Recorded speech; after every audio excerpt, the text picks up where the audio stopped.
Hi everyone, welcome back to LitChat. My name is Kate Angelo. We have Tara Sullivan down there, Thalia Sweet over there, our special guest. Today we're going to be talking about literature as a way to heal and cope, as well as broaden your perspective.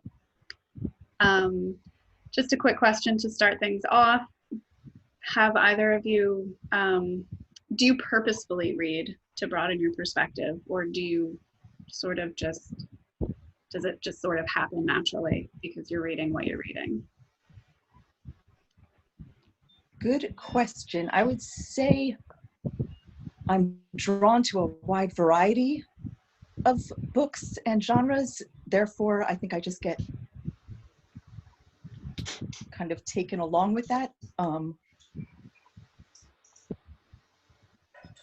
Unless it's a specific issue or a specific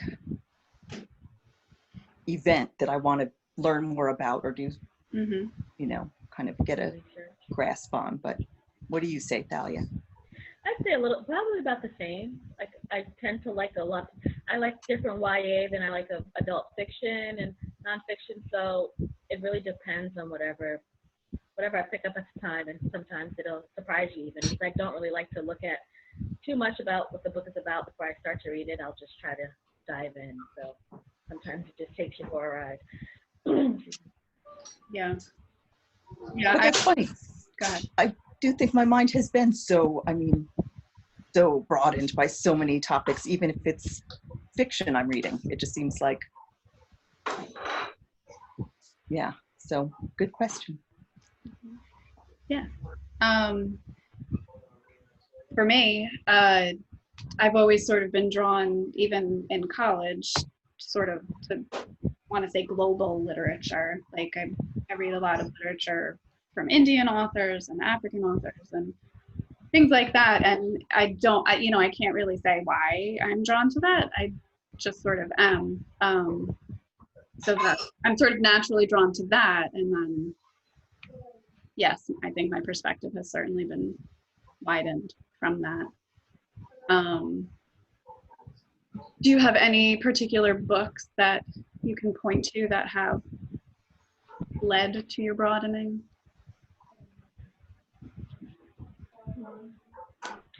I think, oh, sorry.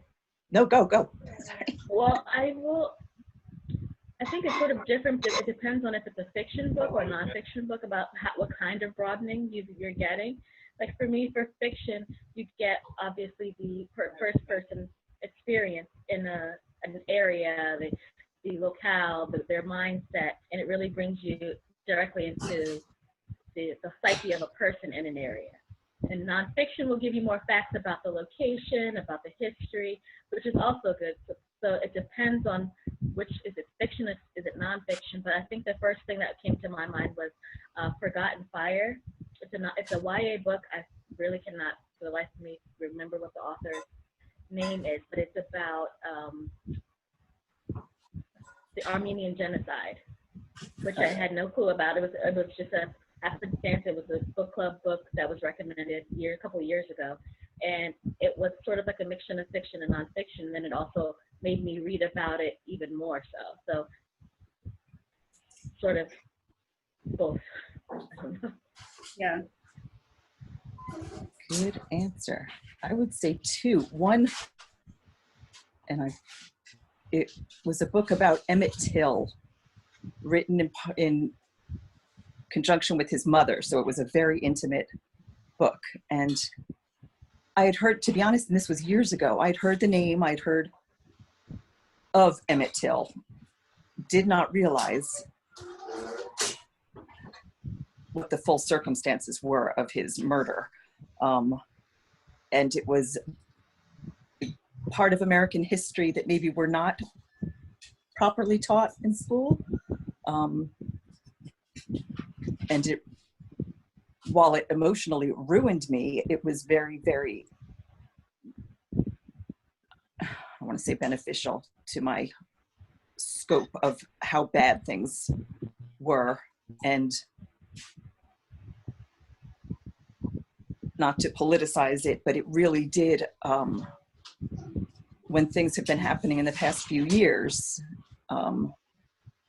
gave me a completely, not a different emotional perspective, but Trayvon Martin, you know, these are children. So it became not only a color, I don't even know how to explain it, but it was also, you know, children. Like, we're looking at young men who aren't even young men yet. They were children. And I hate to say it, but it's still happening. So, Yeah. Kate? Well, like you had said, Tara, that sometimes an event, you know, draws you to a particular book or a particular genre of books or topic or whatever. And I mean, I know in my own experience, very recently, I'm currently listening an audiobook to If Beale Street Could Talk by James Baldwin.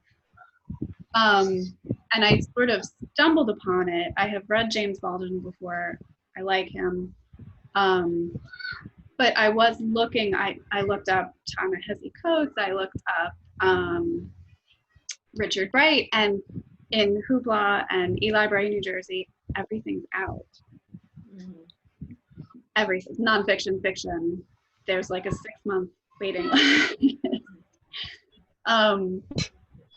Promising that people are reading things, hopefully.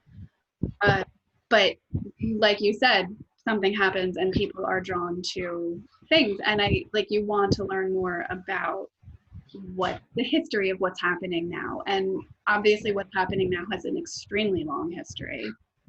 And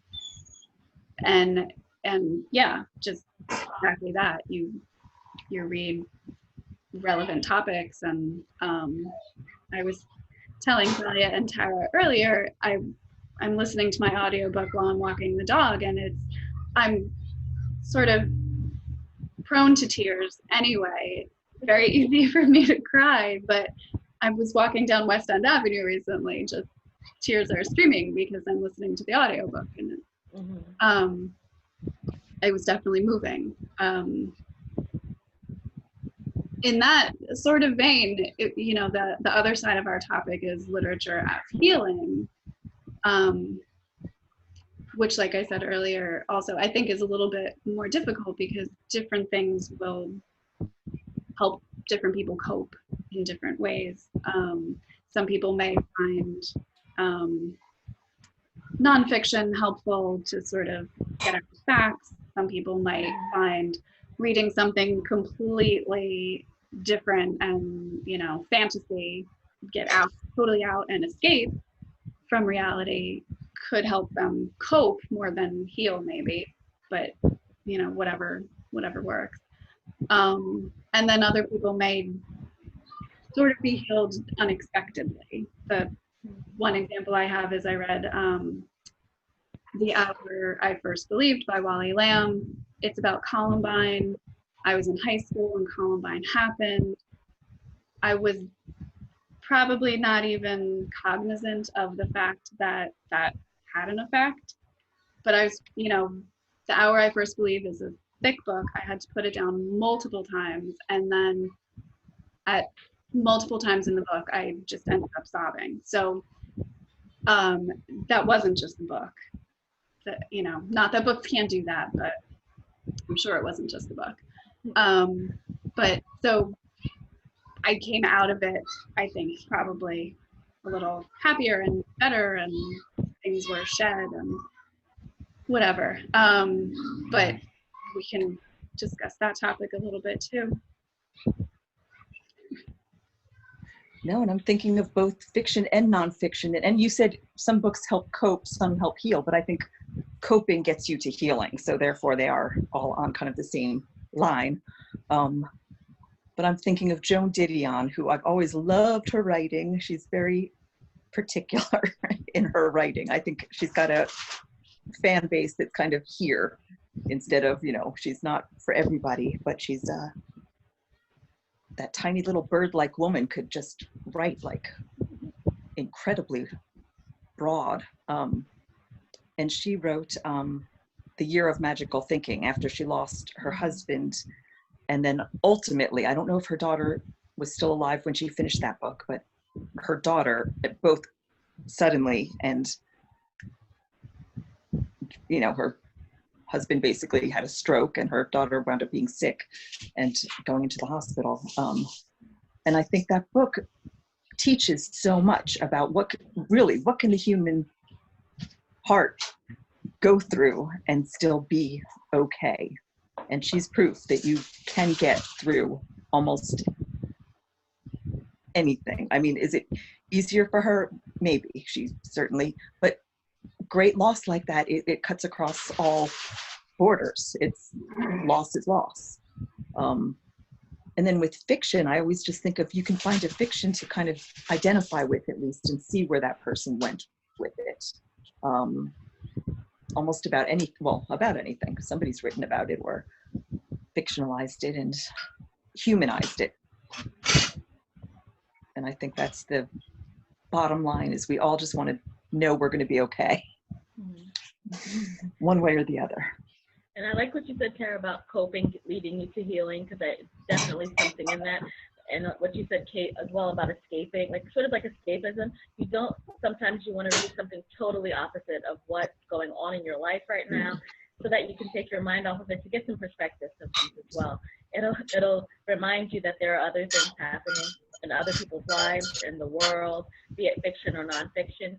And just knowing that for right now, you may be going through something, you can read something about someone else's life, a different country, or just a children's book, anything, listen to music, and that may give you some perspective on your own situation and help you to the healing process, which I think is sort of ties in with what you were talking about, Tara, which was very interesting as well. No, definitely. One specific, well, it's a book of poetry by I can't pronounce anyone's name right now. Warsan Shire. She's an English poet. It's teaching my mother how to give birth. Yeah, and it's a lot of poems about this poet's mother and family. And I found a lot of strength in it when I was going through a hard time. It's about like strength of yourself and womanhood and Black womanhood, and it just really spoke to me. And the very first poem in it is like one of the first things that just really took me back. It's just a very short poem, and it sort of helped me get through my own parents' divorce, even as an adult woman. It's difficult. It's a difficult scenario. It's not something that you expect. And just that one poem, I think, really just helped me get right over that hump. No, and it's funny, does anyone else have anything that they've ever read that's like, and my mind, it goes in and out. It's like the birds fly it away. Have a phrase that you use like in times of turmoil or hardship or emotional overwhelm? And it's funny because I read this, believe it or not, this is going to sound so cheesy, but I read it on a bookmark years ago. I mean, I was probably 20, and it just says, for everything you've lost, you found something else. And that phrase is stuck in my head and has really helped me sometimes with loss. Bookmark literature is literature too. Even Hallmark gets it right once in a while.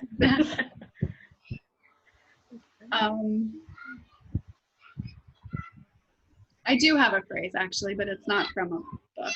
I don't know if that applies. Mine's not either. It's what you make of it. I mean, it's you can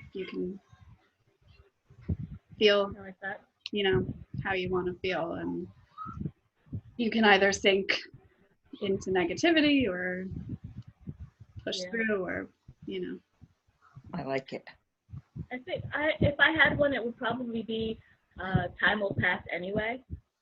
I think for me, I have a lot of you think about, I can't do this, it's going to take too long, or I can't do it right now, or I'm not in the mental space to deal with something, and you're like, oh, it's going to take me 6 months to do that or something like that. Like, time will pass anyway, so you might as well try to make the best of it right now. And because 6 months from now, it's still going to be 6 months from now, and you're going to want to have finished that thing you didn't start or dealt with that thing you didn't deal with. So, And I don't know love where that's that. from, but Yeah.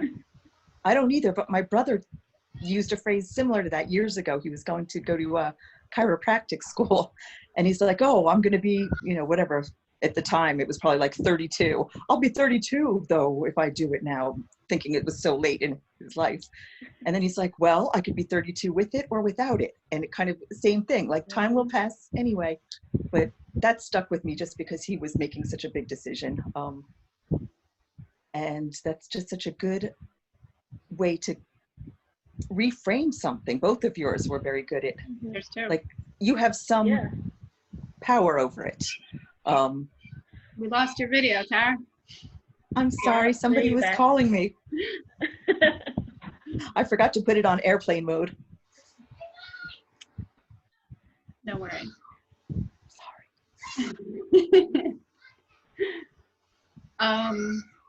Yeah, it's, yes, literature. They all tie in together. Like, They do. They do tie in together. If you're going through something, do you tend to seek something to read about it, or do you just kind of read it? Because I find myself, if something's happening, I want to find something to read about it. It could be a magazine article, or it could be something, newspaper article. It doesn't have to be a whole book, but I do tend to, if I'm going through something, almost anything, I want to read about it. I want to know other people have been through it and are okay, or I want to know how to get through it, or I want to know something about it. But I think I do seek. Yeah, I see the benefit in that. I probably don't. That's good. Certain things, Healthy. yes. Where I know there's like lots of research and whatever. In medical things, definitely. But I, sort of on the flip side, probably if I'm going through something, I stop reading, unfortunately. And that's probably why things come up later when I'm reading books and I don't realize. Well, it's funny. I don't think of you as a crier unless it's about something in literature that got you, because I think you and I have that. We like to, well, three of us actually like to read to feel like we like to get a good cry out. Yeah. And I think Sally and I. Yeah, I never was a crier. I after I had my son, and I've heard people say this, and I probably laughed at them, but I get teary at commercials, and it feels pathetic, but it is what it is. I'm trying to think what children's book. Thalia and I might have just started working at the library, so this was a long time ago. And it was a children's book, and you're like, oh, I just read that again just so I could cry. Island of Blue Dolphins, maybe? Oh, I'll bet that was it, because then my best friend, Christy, and I talk about that book, that it was, but we had two different reactions to it. It devastated me and then gave me hope. And with her, all she remembered were certain things like the treasure box. I'm like, there was no treasure box. Are you mixing it up with the pearl or something? And she's like, no, there was a treasure box. And we went back and read it, and there was a treasure. The treasure box, yeah. Yeah, it decimated me, yeah. Even talking about it, I read that in middle school, I believe, on my own. And also, I think we started reading in school, and we never finished. Something happened, and I read it on my own. Tears. And then years later, I think I was in college, and I was talking about it to my mother, and I started crying again. Like, it's just one of those books that every time I read it, it makes me cry. Like, there's something about a child lost and alone. It's just, those are my favorite books. That's your theme. That's your heart place. Room. I cried the first 3 pages of Room. That's a sad book. It was not good. It was not good. Room, Extremely Loud and Incredibly Close. What is that? The K, Timothy of the K, Island of the Blue Dolphin. The Monkey K, Island. my favorite book was The K. Yeah. That author, we lived in California for a few years. That author visited my younger brother's school. My younger brother has a signed copy, and his name is Timothy, which was the character in the book. Right. So Theodore Taylor, thank you very much. May he rest in peace. Signed my brother's book, and I was like devastated. Like I wanted to kill my brother. It was like, that's my book. That's my favorite at the time. That's another one that will decimate you. But that's funny. And you wouldn't think, I mean, give me a quick synopsis, Thalia, 'cause it's been like 30 years since I read it. Of which one? Shipwreck, boy left on island with man. Right. Boy is blind, he loses his eyesight and can't see, so that's a big part of it. And Timothy was the man who like did everything for him, cared for him, taught him how to live. Taught him how to live and survive. It's coming back. So just to bring it back on topic, not a situation, realistically, anyone, like what percent of people are going to find themselves in that situation? Like 0.000, whatever. But emotions are real. Like that's what it is. And that one too had an element of like from different worlds. Yeah. I can't remember the boy's name. Older black man, I couldn't tell you. Ben? Timothy's little friend. I don't know. Yeah, and he was a little white boy, and they learned to live together and love each other, and out of necessity, but also because of humanity.